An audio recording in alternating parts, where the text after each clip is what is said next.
Hello friend, CGPSC handwritten notes के YouTube channel में आप सभी का बहुत बहुत स्वागत है। चलिएगा, छत्तीसगढ़ शिक्षक, सहायक शिक्षक, सीजीटेट तीनों के लिए हम लोग की लगातार क्लासेस आपको यूट्यूब के माध्यम से करवा रहे हैं। साथ में हम लोग का जो स्पेशल टारगेट टेस्ट बैच है उसमें कंप्लीट तैयारी करवाई जा रही है।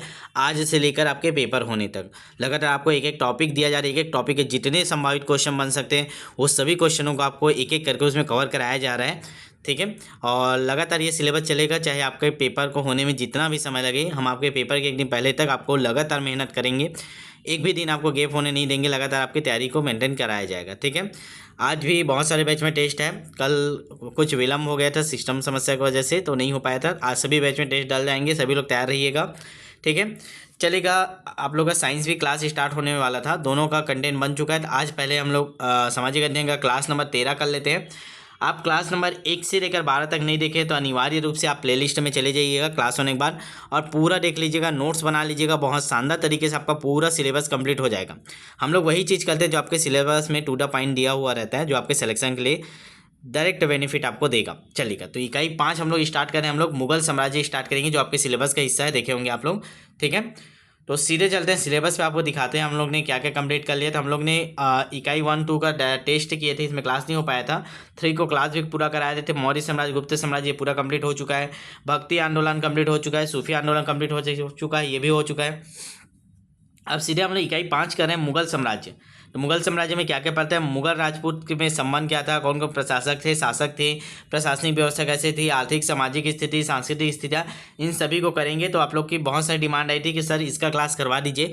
यूट्यूब में क्लासेस तो है, आपको यूट्यूब से पढ़ के टेस्ट दिलाना रहता है, तो पर क्या है, यूट्यूब में इसका लेवल हाई लेवल पे दिया। आपको समझ नहीं आता है कि हम लोग अपना शिक्षक भर्ती लेवल पे, सीजी लेवल पे कहाँ तक पढ़ें, तो उसी को ध्यान में रखते हुए क्लास करवाई जा रही है। बहुत शानदार तरीके से नोट्स का कलेक्शन करके आप लोग के लिए लेके आए हैं। तो आप लोग नोट्स बनाइएगा। मैं बार बार बोलता हूँ, पीडीएफ के चक्कर में मत रहिएगा। अगर आप अपने हाथ से नोट्स बनाते हो, ठीक है, तो वो आपके लंबे समय तक आपके दिमाग में स्टोर हो जाता है। अचेतन मन बोलते हैं, उसमें स्टोर हो जाता है। तो जैसे ही आप क्वेश्चन देखेंगे, आप अगर हाथ से लिख के उस चीज़ को पढ़े रहेंगे तो आपका दिमाग ऑटोमेटिक क्लिक करने लगता है। ठीक है, चलेगा। तो जिन लोग भी अभी तक हमारे बैच से नहीं जुड़े थे, शिक्षक भर्ती के साथ ही सीजीटेट का अलग से कोई फीस नहीं ले रहे हैं। सीजीटेट जितना ज़्यादा सिलेबस होगा उसको सीजीटेट के साथ कवर कर रहे हैं हम लोग। ठीक है, तो देख लीजिएगा, जिन लोग भी सीजीटेट की तैयारी कर रहे हैं, शिक्षक भर्ती की तैयारी कर रहे हैं, जल्दी से जल्दी रजिस्ट्रेशन करा लीजिए। एक ही फीस में आपका पूरा अनलिमिटेड चलेगा जब तक पेपर नहीं होगा। सहायक शिक्षक 699, शिक्षक 799 और सहायक शिक्षक का 1299। पूरा आप लोग कोशिश किया करें 1299 वाला बैच लेने का, ताकि एक भी चांसेस आपके सिलेक्शन ना होने के ना छूटे। ठीक है, पूरी कंप्लीट तैयारी रहे, आपका बार बार रिवीजन हो, एक दिन में 2-2 सब्जेक्ट चलें आपके। ठीक है, ताकि ज़्यादा से ज़्यादा आपका सीजीटेट वाला है तब तो 1299 वाला ही लीजिएगा, उसके बाद आपका काम भी आएगा पूरा बैच। ठीक है, ताकि ज़्यादा से ज़्यादा दोनों बैच में आपको कवर हो जाए। ठीक है, चलेगा। तो एक बार लास्ट यही बोलना चाहूँगा, बार बार पछतावे से बेहतर है इस बार जी जान लगा के हमारे साथ तैयारी कर ली जाए। पूरे छत्तीसगढ़ में ऐसे रणनीति के साथ, पूरे जवाबदारी के साथ पेपर तक वाला कोई नहीं करवाता। बस आपका बैच के उन लोग टेस्ट सीरीज बेच के निकाल लेते हैं। ठीक है, चलेगा। तो मुगल साम्राज्य आज से स्टार्ट करें, पूरा अंतिम तो बने रहिएगा, पूरा नोट्स बनाइएगा, बहुत शानदार तरीके से नोट्स आपका तैयार हो जाएगा। देखिए, मुगल वंश में हम लोग को पढ़ना है, जो सिलेबस वही को कराना है। इतिहास अगर लाइन से पढ़ते तो बहुत सारा जाता, लेकिन जो पॉइंट आपका दिया है टू द पॉइंट पहले उसको कंप्लीट करना है, वही चीज़ आपके आएगा। ठीक है, अब बाकी सामान्य ज्ञान 10 नंबर में पूरा आता है, तो उसके लिए अलग से देखेंगे। पहले जो मेन है हमारा सामाजिक अध्ययन के अंतर्गत, ठीक है, उसमें जो सिलेबस दे उसको पहले कवर करना है। ठीक है, तो सबसे मेन शासक कौन मुगल में, तो मुगल के स्थापना कौन के थे, मुगल शासक कौन चला था, मेन क्या था, तो बाबर था। सुने होंगे बाबर, अकबर, बीरबल, ये सब वाला कहानी आप लोग सुने होंगे। आज उसी को पूरे कहानी के साथ पढ़ाऊंगा, पूरा ध्यान से सुनिएगा, पूरा शानदार आपके दिमाग में एक बार सेट हो जाएगा। फिर नोट्स बना लीजिएगा तो आपका पूरा तैयार हो जाएगा। ठीक है, साइंस की भी क्लास होगी तो परेशान नहीं होना है। चलेगा, तो सबसे पहले स्टार्ट करते हैं हम लोग मुगल वंश। तो देखिएगा, स्टार्ट करने से, बाबर स्टार्ट करने से पहले आप लोग को बताना चाहूँगा कि हम लोग पहले एक लिस्ट देख लेते हैं कि लाइन से कौन कौन से शासक पढ़ना है। ठीक है, लिस्ट यहाँ पे मैं डाल दिया था, पहले उसको देख लेते हैं। इसको शुरू में डालना था मेरे को। सबसे पहले हम लोग को देखना है कि मुगल बादशाह में सबसे पहले बाबर पढ़ना है। कब आया था ये? 1526 से 1530, 4 साल इन्होंने शासन किया। शासन अवधि है, कितना समय तक शासन किया, तो 1526 से स्टार्ट होगा। 1530 तक बाबर ने शासन किया। फिर बाबर का बेटा आया हुमायूं। ठीक है, पहले ये क्रम याद होना चाहिए, नाम याद होना चाहिए। बाबर का बेटा हुमायूं किया, फिर 30 से 55 तक किया। फिर हुमायूं का बेटा आया अकबर, ये अकबर किया 56 से लेकर 1605 तक के। फिर अकबर का बेटा आया जहांगीर किया 1605 से 1627 तक। फिर जहांगीर के बाद आया शाहजहां 1627 से 1658 तक। फिर शाहजहां का बेटा था औरंगजेब, ये हुआ 1658 से 1707 तक। ठीक है, फिर बहादुर शाह प्रथम आएगा, ये 1707 से 1712 तक। इसको भी नोट्स बना लीजिएगा ताकि आप इसको अगर एक बार दिमाग में आपका सेट रहेगा तो आगे आपको सिलेबस कंप्लीट करने में आसानी होगी। फिर जहांदार शाह है, या 1712 से 1713 केवल 1 साल शासन किए थे। फिर आए थे फर्रुख सियाज जी, ये 1713 से 1719 तक शासन किए, ठीक है, 6 वर्ष। फिर मोहम्मद शाह है, 19 से 1748 तक शासन किए, बहुत लंबे समय तक ये शासन किए हैं। अहमद शाह आए, फिर 1748 से 1754 तक किए। फिर आलमगीर द्वितीय आए, 1754 से 1758 तक किए। फिर शाह आलम द्वितीय आए, 1758 से 1806 तक किए। फिर अकबर द्वितीय आए, ये 1806 से लेकर 1837 तक किए। फिर बहादुर शाह द्वितीय जफर है, फिर 1837 से 1857 के किए। फिर यहाँ से आपका 1857 की क्रांति हुई, जिसको भी आपको सिलेबस में दिया हुआ है, उसको भी हमको पढ़ना है। तो ये भी 1857 तक हमको पहुँचना है 1530 से। बहुत काफ़ी लंबा समय हमको कवर करना है, लंबा इसका चलेगा, क्लास लंबा है, बहुत सारी चीज़ें आपको याद करना है। तो पहले ये दिमाग में सेटअप डाल लीजिए कि 1530 से लेकर 1857 तक के हमको पढ़ना है। अब इसमें से सभी को नहीं पढ़ना है, इसमें से शिक्षक भर्ती लेवल, सीजीटेट लेवल पे आपको डिटेल नहीं पढ़ना है। यूपीएससी, पीएससी, पीएचडी नहीं कर रहे हैं, हमको जिससे क्वेश्चन बनता है, जो शासक इंपॉर्टेंट महत्वपूर्ण शासक, उनको पढ़ना है, ठीक है। तो इसी के अंतर्गत आज हम लोग सबसे पहले स्टार्ट करें बाबर को कंप्लीट करेंगे। 4 साल की कार्यकाल को आज की क्लास में पढ़ेंगे हम लोग, 1526 से 1530 तक, ठीक है। तो पहले ऐसी टेबल बना के आप लोग इसको बना लीजिएगा, ठीक है। क्लास होने के बाद पॉज करके बना लिया करें, ठीक। उसके बाद फिर स्टार्ट करते हैं बाबर, एक एक करके फिर इसको डिटेल में नोट्स बनाइएगा, ठीक है। या आपके पास और अच्छा नोट्स होगा तो उससे भी पढ़ सकते हो, बाकी नहीं होगा नोट्स बना लीजिएगा, चलेगा। तो देखते हैं सबसे पहले बाबर, हेडिंग डालेंगे बाबर 1526 से 1530 तक। देखिएगा, मुगल 2 महान शासक वंशों के वंशज थे, दो लोगों से मिलकर बना था ये मुगल वंश। 2 महान शासक थे, ठीक है। पिता और माता को जोड़ के बोला जा रहा है। इसको देखते हैं। माता की ओर से मंगोल शासक चंगेज खां, जो चीन और मध्य एशिया के कुछ भागों पर राज करता था। तो एक चंगेज खां, इनके पूर्वज की बात कर रहे हैं, ठीक है। किससे ये उत्पन्न हुआ? मुगल वंश, बाबर, ये लोग, ठीक है, के उत्तराधिकारी थे, ठीक है। पिता की ओर से वे ईरान, इराक और वर्तमान तुर्की के शासक तैमूर के वंशज थे। तो एक चंगेज खां वाला, ठीक है, मंगोल और तैमूर, ये दोनों मिले, ठीक है। माँ बनी, एक पिता बने, दोनों से फिर वंशज हुआ, ठीक है। बाबर पैदा हुआ, फिर यहाँ से मुगल काल चालू हुआ। ये समझाना चाह रहे हैं, समझ में आया आपको? एक माता की तरफ से, आपके मामा गांव की तरफ से, एक पिता की तरफ से, दोनों महान शासक थे, बोल रहे हैं। दोनों महान शासकों से उत्पन्न हुआ है मुगल वंश, बाबर, ऐसे करके उनका क्रम चलेगा, ठीक है। तो ये था, इसको समझ गया होगा क्या समझाना चाह रहा है, क्या यहाँ पे दिया है। 2 महान शासकों वंशों के वंशज हैं, ठीक है, बाबर लोग, और इनके जो आगे आएंगे, ठीक है। चलेगा, आगे देखते हैं। मुगल वंश के संस्थापक जहूरुद्दीन मोहम्मद बाबर, शासनकाल 1526 से 1530 तक। इनका जन्म हुआ था 24 फरवरी 1483 को। 24 फरवरी 1483 को बाबर का जन्म हुआ था। यह तैमूर का वंशज और चुगताई तुर्क था। वही बताया कि एक माता वाला हो गया, तैमूर पिता हो गया, माता ये वाला था, ठीक है, चंगेज खां वाला, ठीक है। तो दोनों परिवार मिल के एक होके आगे ये वंश चलेगा, ठीक है। ये आपको ध्यान रखना है कि इनके जो किसके वंशज थे, तो ये तैमूर के वंशज थे, और चुगताई तुर्क भी बोला जाता है, ठीक है। यहाँ पे आप ये चंगेज खां वाला है या मंगोल शासकों के, ये दोनों नाम याद रखिएगा, ठीक है। चलिए आगे देखते हैं। उनकी माता प्रसिद्ध मंगोल चंगेज खां की वंशज थी। तो जो मेन चंगेज खां चलते आ रहा, तो उसी के एक वंशज थे, उसकी मम्मी, ठीक है। वो उसके फिर बेटा हुआ बाबर। तो बता रहे हैं कि वो इनका वंशज मामा गांव, नाना और दादा गांव दोनों मिलकर ऐसे कैसे करके आए थे। बहुत बड़ा इतिहास है इन दोनों का, अपने आप में बहुत बड़े ताकतवर थे, बहुत बड़े शासक थे। फिर उन्हीं का वंशज धीरे धीरे इधर चल रहा है, ठीक है। तो इनकी माता जो प्रसिद्ध मंगोल चंगेज खान की वंशज थी। इनके पिता उमर शेख मिर्जा फरगाना के एक छोटे राज्य के शासक थे, ठीक है। इनके पिता का नाम क्या है? उमर शेख मिर्जा। ये फरगाना के एक छोटे राज्य के शासक थे। तो माँ का नाम नहीं दिया है तो नहीं याद करना है। पिता का नाम है, बाबर के पिता उमर शेख मिर्जा, ठीक है। बाबर अपने पिता की मृत्यु के बाद 1514 ईस्वी में फरगान की गद्दी पर बैठा। देखिएगा, इसको ध्यान रखिएगा। 1514 में इनके पिताजी की मृत्यु हो गई। बाबर के पिता को थे उमर शेख मिर्जा। उसकी जगह फिर बेटा ही बैठेगा। भाई शुरू से चलते आ रहा है, पितृ सत्तात्मक चल चुका है, परिवारवाद चल रहा है, इसका बेटा है, ठीक है। तो उसका बेटा बाबर फिर बैठा 1514 में, ठीक। 1507 में क्या हुआ था? बाबर ने बादशाह की उपाधि धारण की थी, तो उससे पहले ही इन्होंने बादशाह की उपाधि धारण कर ली थी। तो यहाँ से क्वेश्चन बनेगा, मैं वो सारे क्वेश्चनों को भी क्लास के साथ ही कवर कर देता हूँ जो आगे बन सकते हैं, इसलिए ध्यान से पूरा अंतिम तक देखा करें, नोट्स बनाया करें। अगर बाद में आप जुड़ रहे हैं, ठीक है, क्लास स्टार्ट होने के बाद बीच में जुड़ते हैं, तो आपको बाद में ख़त्म होने के बाद फिर से वापस पुराना देख लेना चाहिए, ताकि कुछ छूटा तो नहीं है करके। तो 1507 ईस्वी में बाबर ने बादशाह की उपाधि धारण की थी। ये पूछता है बाबर ने बादशाह की उपाधि कब धारण की थी? 1507 में, जिसे अब तक किसी तैमूर शासक ने धारण नहीं किया था। तो पहली बार कोई तैमूर शासक थे जो बादशाह की उपाधि धारण किए थे, इसलिए क्वेश्चन बन सकते हैं। ठीक है, आगे देखेंगे। बाबर का भारत के विरुद्ध किया गया प्रथम अभियान 1519 ईस्वी में था। तो बाबर ने भारत पे कब पहली बार अभियान चलाया, ये पूछ सकता है क्वेश्चन में। तो याद रखेंगे 1519 ईस्वी में। ठीक है, आगे देखेंगे।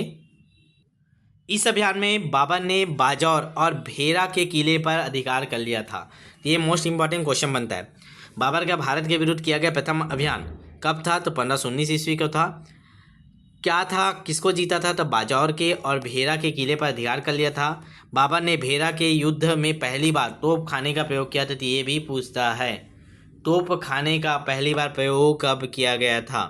तो 1519 ईस्वी में जब बाबर ने बाजौर और भेरा के किले पर अधिकार किया, तो उसके लिए बाबर ने भेरा के युद्ध में पहली बार तोप खाने का प्रयोग किया था। तो इसको याद रखिएगा। सेकेंड, आगे देखेंगे। पंजाब के सूबेदार दौलत खां, पंजाब के सूबेदार थे दौलत खां लोधी तथा आगम खां लोधी ने बाबर को भारत पर आक्रमण करने का निमंत्रण दिया था। देखिए, ये पहले बाहर के शासक थे। ठीक है, इन्होंने पहले एक बार आक्रमण किया, बाजौर और भेरा को किले पर अधिकार कर लिया। उसके बाद पंजाब के सूबेदार थे दौलत खां लोधी और आलम खां लोधी, इन दोनों ने बाबर को भारत पर आक्रमण करने का निमंत्रण दिया कि हमारी तरफ से जो भी सहयोग हुआ हम सहयोग करेंगे, आप आइए भारत पर आक्रमण कर दीजिए, दिल्ली पर आक्रमण कीजिए, दिल्ली पे गद्दी पे बैठे, दिल्ली पर राज कीजिए करके।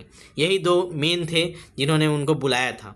ठीक है, तो इन दोनों के नाम याद रखिए। पूछता है बाबर को भारत पे शासन करने के लिए किसने आक्रमण करने या शासन करने के लिए किसने आमंत्रण दिया? तो दौलत खां लोधी और आगम खां लोधी, इन दोनों ने इन्हें आमंत्रण दिया था। बाबर ने दौलत खां लोधी को पुत्र व दिलावर खां को खान ए खाना की उपाधि प्रदान की थी। अब देखिए, दौलत खां उसको बुलाया था, तो दौलत खां लोधी को पुत्र, अपने पुत्र की उपाधि दे दी थी।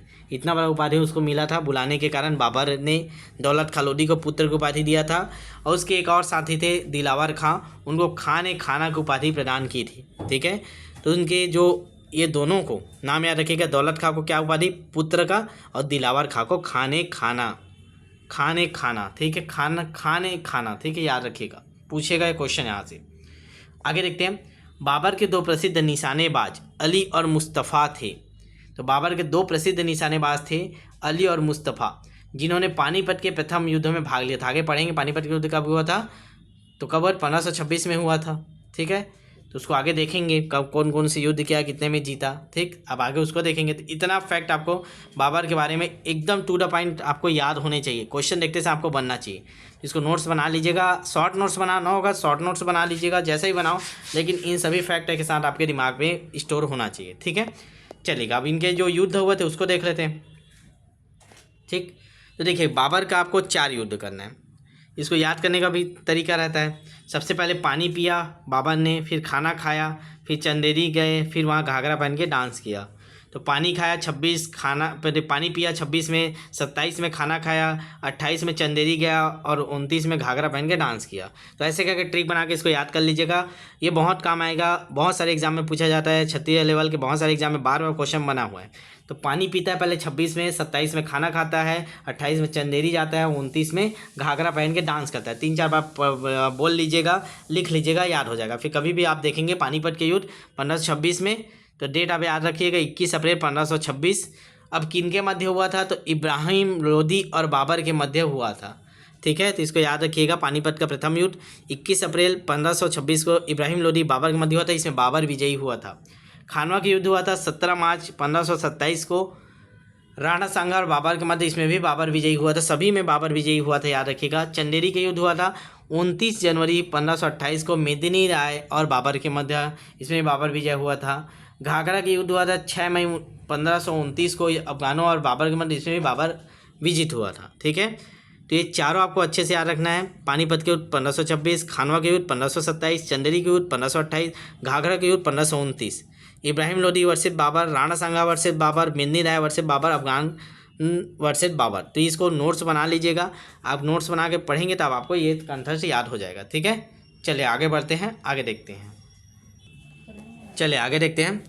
तो देखिएगा, बाबर ने पानीपत में विजय के उपरांत काबुल के प्रत्येक निवासी को एक एक चांदी का सिक्का दान में दिया था। तो ये पूछता है बाबर ने किस युद्ध में विजय के पश्चात प्रत्येक निवासी को एक एक चांदी का सिक्का दिया था। तो याद रखिएगा, पानीपत में विजय के बाद, पानीपत के विजय के बाद काबुल के प्रत्येक निवासी को एक एक चांदी का सिक्का दिया था। इस चीज़ को याद रखिएगा, जिसके कारण बाबर को कलंदर कहा जाता है। तो ये यहाँ से क्वेश्चन बनता है, बाबर को कलंदर की उपाधि क्यों मिला था, या कब मिला था, किस लिए मिला था।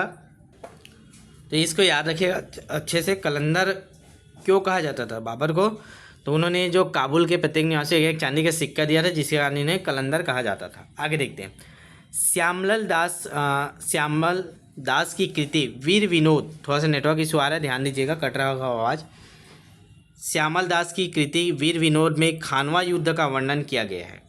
तो जो हम लोग पढ़े हैं, कब पढ़े हैं, खाना कब खाया 27 में, 26 में पानी की ये पिया, ठीक है, 1500 है ना, 19 लिख रहा हूँ, 1526 में पानीपत का युद्ध, पानी पिया, 27 में खाना खाया, तो खानवा का युद्ध हुआ था 1527 में। इसका वर्णन कहाँ मिलता है ये पूछता है। तो श्यामल दास की कृति है वीर विनोद, ठीक है, इसमें मिलता है इसका वर्णन खानवा के युद्ध का। ठीक है, आगे देखते हैं। भारत में बाबर ने सड़कों को मापने के लिए गज-ए-बाबरी का प्रयोग प्रारंभ किया था। गज-ए-बाबरी का प्रयोग, तो भारत में बाबर ने सड़कों को मापने के लिए गज-ए-बाबरी का प्रयोग प्रारंभ किया था। V.A. स्मिथ के अनुसार बाबर अपने समय में एशिया का महान सम्राट था। तो ये बोलते हैं किसने बाबर को एशिया का महान सम्राट बोला, तो V.A. स्मिथ ने। ठीक है, और ये भी पूछता है मुगल काल में सड़क को मापने के लिए किसका प्रयोग किया जाता था, या इकाई क्या थी, तो गज-ए-बाबरी का प्रयोग किया जाता था। ये दोनों फैक्टों को याद रखिएगा, मैं केवल उन्हीं फैक्टों को करा रहा हूँ जो आपके एग्जाम में पूछा जा सकता है। 1524 में इसने काबुल पर आक्रमण किया। उसने प्रथम बार सिंध पर कब्जा किया था। तो काबुल पर आक्रमण कब किया था, 1524 में, और पहली बार सिंध पर आक्रमण किया था और उसको कब्जा में लिया था। चलिए आगे देखते हैं। बाबर ने भारत पर कुल 4 बार आक्रमण किया है। ठीक, 4 बार आक्रमण किया, चारों का मैं आपको पहले पढ़ा चुका हूँ, याद करवा चुका हूँ। 1526 में पानीपत का युद्ध, 1527 में आपका खानवा का युद्ध, ठीक है, फिर आपका चंदेरी का युद्ध, फिर आपका फिर कहाँ का है, लास्ट में आपका है,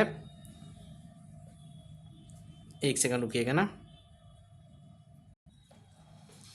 चलेगा बात। अब डिटेल में देख लेते हैं पानीपत के युद्ध के बारे में। देखिए 12 अप्रैल 1526 को, डेट याद रखेंगे, 12 अप्रैल 1526 को बाबर ने पानीपत के प्रथम युद्ध में दिल्ली के तत्कालीन अफगान शासक इब्राहिम लोदी को जबरदस्त शिकस्त दी थी, मतलब हराया था, युद्ध में पराजित किया था। ठीक है, कब पराजित किया, 12 अप्रैल 1526 को अफगान शासक इब्राहिम लोदी को। इस युद्ध में बाबर द्वारा मंगोल सैन्य विधि व मंगोलों की प्रसिद्ध व्यूह रचना तुलगुमा युद्ध पद्धति का प्रयोग किया गया था। तो ये मोस्ट इंपॉर्टेंट है, बार बार इसको अच्छे से याद रखिएगा, हाईलाइट कर लीजिएगा नोट्स बनाते समय।